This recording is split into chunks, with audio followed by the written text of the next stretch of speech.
या देवी सर्वभूतेषु मां शैलपुत्रीरूपेण संस्थिता।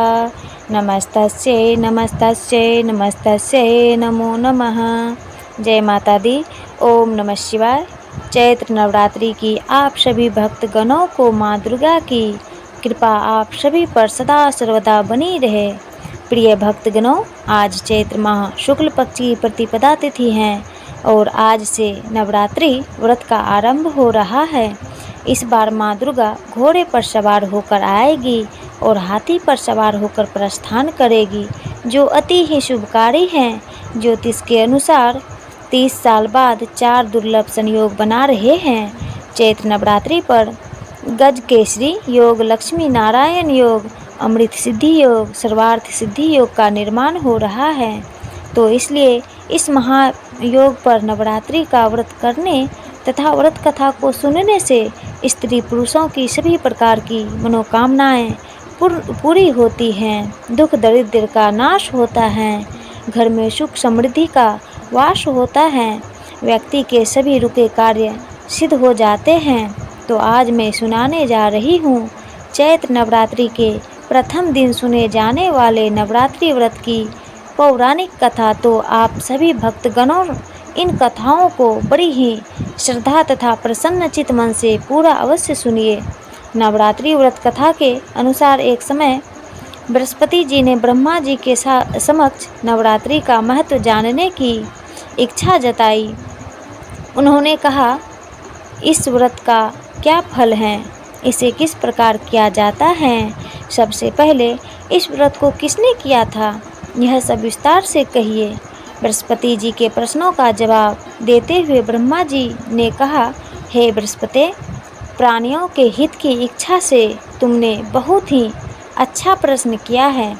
जो मनुष्य की मनोरथ पूर्ण करने वाली माँ दुर्गा, महादेव, सूर्य और नारायण का ध्यान करता है, वह धन्य है। यह नवरात्रि व्रत संपूर्ण मनोकामना को पूर्ण करने वाला है। इस व्रत को करने से पुत्र सुख और विद्या और अपार सुख समृद्धि की वृद्धि होती है। बांध्या को पुत्र प्राप्त होता है, समस्त पापों से छुटकारा मिल जाता है। जो मनुष्य इस नवरात्र व्रत को नहीं करता, वह अनेक दुखों को भोगता है। यदि व्रत करने वाला मनुष्य सारे दिन का उपवास ना कर सके तो एक समय भोजन करे और 10 दिन बांधवों सहित नवरात्र व्रत की कथा का श्रवण करें। हे बृहस्पति, जिसने पहले इस महात्म्य को किया है, वह कथा मैं तुम्हें सुनाता हूँ। ब्रह्मा जी बोले, प्राचीन काल में मनोहर नगर में पीठत नाम का एक अनाथ ब्राह्मण रहता था। वह माँ दुर्गा का भक्त था। उसे संपूर्ण सद्गुणों से युक्त सुमति नाम की एक अत्यंत सुंदर कन्या उत्पन्न हुई। वह कन्या अपने पिता के घर में अपनी सहेलियों के साथ क्रीड़ा करती हुई इस प्रकार बढ़ने लगी, जैसे शुक्ल पक्ष की चंद्रमा की कला बढ़ती है। उसका पिता प्रतिदिन जब दुर्गा की पूजा करके होम किया करता, वह उस समय नियम से वहां उपस्थित रहती। एक दिन सुमति भगवती के पूजन में उपस्थित नहीं हुई। उसके पिता को पुत्री की ऐसी असावधानी देखकर क्रोध आया और वह पुत्री से कहने लगा, अरे दुष्ट पुत्री, आज तूने भगवती का पूजन नहीं किया, इस कारण मैं किसी कुष्ठ रोगी या दरिद्र मनुष्य के साथ तेरा विवाह करूंगा।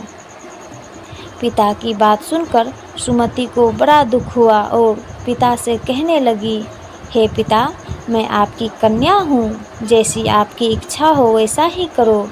चाहे राजा से, चाहे कुष्ठी से, चाहे दरिद्र से, जिसके साथ चाहो मेरा विवाह करा दो। पर होगा वही जो मेरे भाग्य में लिखा होगा, क्योंकि कर्म करना मनुष्य के अधीन है, पर फल देना ईश्वर के अधीन है। कन्या के निर्भयता से कहे हुए वचन सुन उस ब्राह्मण ने क्रोधित हो अपनी कन्या का विवाह एक कुष्ठी के साथ कर दिया और अत्यंत क्रोधित हो पुत्री से कहने लगा, हे पुत्री, अपने कर्म का फल भोगो, देखते हैं भाग्य के भरोसे रहकर क्या करती हो। पिता के ऐसे कटु वचनों को सुन सुमति मन में विचार करने लगी। ओहो भाग्य मेरा, मेरा बड़ा दुर्भाग्य है जिससे मुझे ऐसा पति मिला। इस तरह अपने दुख का विचार करती हुई वह कन्या अपने पिता के साथ, अपने पति के साथ वन में चली गई और डरावने कुशायुक्त उस निर्जन वन में उन्होंने वह रात बड़े कष्ट से व्यतीत की। उस गरीब बालिका की ऐसी दशा देख देवी भगवती ने पूर्व पुण्य के प्रभाव से प्रकट हो सुमति से कहा, हे दीन ब्रह्मानी, मैं तुझसे प्रसन्न हूँ, तुम जो चाहो सो वरदान मांग सकती हो। भगवती दुर्गा का यह वचन सुन ब्रह्मानी ने कहा, आप कौन हैं, वह सब मुझसे कहो। ब्रह्मानी का ऐसा वचन सुन देवी ने कहा कि मैं आदि शक्ति भगवती हूँ और मैं ही ब्रह्म विद्या व सरस्वती हूँ। प्रसन्न होने पर मैं प्राणियों का दुख दूर कर उनको सुख प्रदान करती हूँ। हे ब्रह्मानी, मैं तुझ पर तेरे पूर्व जन्म के पुण्य के प्रभाव से प्रसन्न हूँ। तुम्हारे पूर्व जन्म का वृत्तांत सुनाती हूँ, सुनो। तुम पूर्व जन्म में निषाद की स्त्री थी और अति पतिव्रता थी। एक दिन तेरे पति निषाद ने चोरी की। चोरी करने के कारण तुम दोनों को सिपाहियों ने पकड़ लिया और जेल खाने में कैद कर दिया। उन लोगों ने तुझको और तेरे पति को भोजन भी नहीं दिया। इस प्रकार नवरात्र के दिनों में तुमने ना तो कुछ खाया और न ही जल पिया। इस प्रकार 9 दिन तक नवरात्र का व्रत हो गया। हे ब्रह्मानी, उन दिनों में जो व्रत हुआ, इस व्रत के प्रभाव से प्रसन्न होकर मैं तुझे मनोवांछित वर देती हूँ। तुम्हारी जो इच्छा हो सो मांगो। इस प्रकार दुर्गा के वचन सुन ब्रह्मानी बोली, अगर आप मुझ पर इतना ही प्रसन्न हैं तो हे दुर्गे, मैं आपको प्रणाम करती हूँ। कृपा करके मेरे पति का कोढ़ दूर करो। देवी ने कहा, उन दिनों तुमने जो व्रत किया था, उस व्रत का एक दिन का पुण्य पति को कोढ़ दूर करने के लिए अर्पित करो। उस पुण्य के प्रभाव से तेरा पति ठीक हो जाएगा। इस प्रकार देवी के वचन सुन वह ब्रह्मानी प्रसन्न हुए और पति को निरोग करने की इच्छा से जब उसने तथास्तु ऐसा वचन कहा, तब उसके पति का शरीर भगवती दुर्गे की कृपा से कुष्ठ रोग से रहित हो गया। वह ब्रह्मानी पति को देख देवी की स्तुति करने लगी।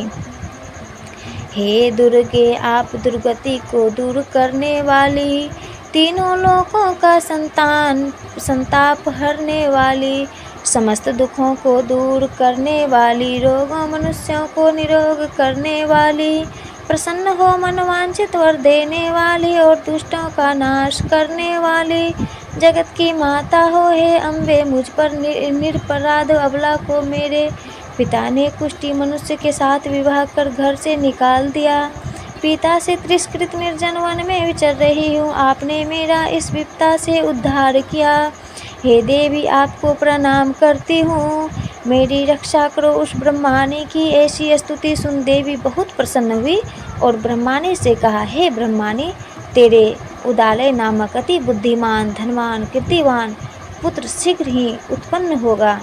ऐसा वर देकर देवी ने ब्रह्मानी से फिर कहा कि और जो कुछ तेरी इच्छा है वह मांग ले। सुमति ने कहा कि हे माँ भगवत दुर्गे, अगर आप मुझ पर प्रसन्न हैं तो कृपया मुझे नवरात्र व्रत की विधि का विस्तार से वर्णन करें। ब्रह्मानी के वचन सुन माँ दुर्गा ने कहा, हे ब्रह्मानी, मैं तुम्हें संपूर्ण पापों को दूर करने वाले नवरात्र व्रत की विधि बतलाती हूँ। चैत्र मास के शुक्ल पक्ष की प्रतिपदा से लेकर 9 दिन तक व्रत करें। यदि दिन भर का व्रत न कर सके तो एक समय भोजन करें। शुभ मुहूर्त में घट स्थापना करें और वाटिका बनाकर उसको प्रतिपदा जल से सींचें। महाकाली, महालक्ष्मी और महासरस्वती की मूर्तियाँ स्थापित कर उनकी विधि सहित पूजा करें। बिजौरा के फल से अर्घ्य देने से रूप की प्राप्ति होती है। जायफल से अर्घ्य देने पर कीर्ति, दाख से कार्य की सिद्धि होती है। आंवले से सुख की प्राप्ति होती है और केले से अर्घ्य देने से आभूषणों की प्राप्ति होती है। इस प्रकार पुष्पों और फलों से अर्घ्य देकर व्रत समापन होने पर 9वें दिन विधि विधान हवन करें। खांड, घी, गेहूँ, शहद, जौ, तिल, बेलपत्र, नारियल, दाख और कदम्ब जैसी विभिन्न सामग्रियों से हवन करें। आंवले से कीर्ति और केले से पुत्र की, कमल से राज सम्मान की और दाखों से संपदा की प्राप्ति होती है। खांड, घी, नारियल, शहद, जौ और तिल तथा फूलों से होम करने से मनोवांछित वस्तु की प्राप्ति होती है। व्रत करने वाला मनुष्य इस विधि विधान से होम कर आचार्य को अत्यंत नम्रता के साथ प्रणाम करें और यज्ञ की सिद्धि के लिए उसे दक्षिणा दें। इस प्रकार बताई हुई विधि के अनुसार जो व्यक्ति व्रत करता है उसके सभी मनोरथ सिद्ध होते हैं। इसमें तनिक भी संदेह नहीं है। इन 9 दिनों में जो कुछ दान आदि दिया जाता है उसका करोड़ों गुना फल मिलता है। इस नवरात्र व्रत करने से अश्वमेध यज्ञ का फल मिलता है। हे ब्रह्माणी, इस संपूर्ण कामनाओं को पूर्ण करने वाले उत्तम व्रत को तीर्थ, मंदिर अथवा घर में विधि के अनुसार करें। ब्रह्मा जी बोले, हे बृहस्पति जी से बोले, इस प्रकार ब्रह्माणी को नवरात्रि व्रत विधि बताकर देवी अंतर्ध्यान हो गई। अतः जो मनुष्य या स्त्री इस व्रत को भक्ति पूर्वक करता है वह इस लोक में सुख प्राप्त कर अंत में मोक्ष की प्राप्ति करता है। ब्रह्मा जी बृहस्पति जी से कहते हैं कि यह इस दुर्लभ व्रत का महात्म्य है जो मैंने तुम्हें बताया है। ऐसा सुन बृहस्पति जी आनंद से प्रफुल्लित हो गए और कहने लगे कि हे ब्रह्मा जी, आपने मुझ पर अति कृपा की जो मुझे इस व्रत का महात्म्य सुनाया। ब्रह्मा जी बोले कि हे बृहस्पति, यह देवी भगवती संपूर्ण लोकों का पालन करने वाली हैं। इस महादेवी के प्रभाव को कौन नहीं जान सकता है। बोलो देवी मात की जय। ओम नमः शिवाय। जय शिव शंभु। हरे कृष्णा।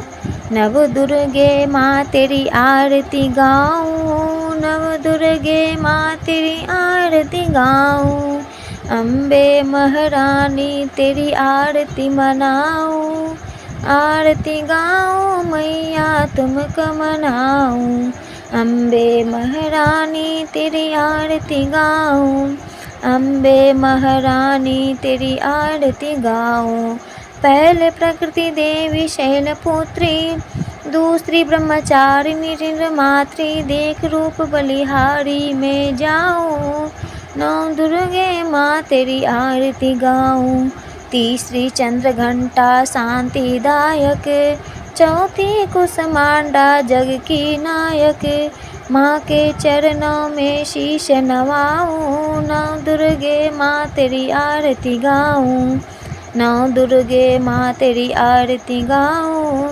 पंचम स्कंद माँ भाग्य की दात्री, छठी कात्यायनी तुष्टि दाती, जत जलाऊं मैया सुमिरन गाऊं, जत जलाऊं मैया सुमिरन गाऊं, नौ दुर्गे माँ तेरी आरती गाऊं, नौ दुर्गे माँ तेरी आरती गाऊं। सातवीं काल रात्रि शुभ फलदायक, आठवीं महागौरी शक्तिदायक, महाशक्ति की महिमा मैं गाऊं, महाशक्ति की महिमा मैं गाऊं, नौ दुर्गे माँ तेरी आरती गाऊं, नौ दुर्गे माँ तेरी आरती गाऊं। महामयी माँ सिद्धिदात्री नवमी, महामयी माँ सिद्धिदात्री नवमी, नौ दुर्गे पूजन से पूर्ण नवरात्रि, नौ दुर्गा पूजन से पूर्ण नवरात्रि, दुर्गा पूजन का आनंद पाऊं, नौ दुर्गे माँ तेरी आरती गाऊं, नौ दुर्गे माँ तेरी आरती गाऊं, अम्बे महारानी तेरी आरती गाऊं, नौ दुर्गे माँ तेरी आरती गाऊं, आरती गाऊं मैया तुमको मनाऊं, आरती गाऊं मैया तुमको मनाऊं, अम्बे महारानी तेरी आरती गाऊं, अम्बे महारानी तेरी आरती गाऊं, मैया को मनाऊं, बोली अम्बे मात की जय।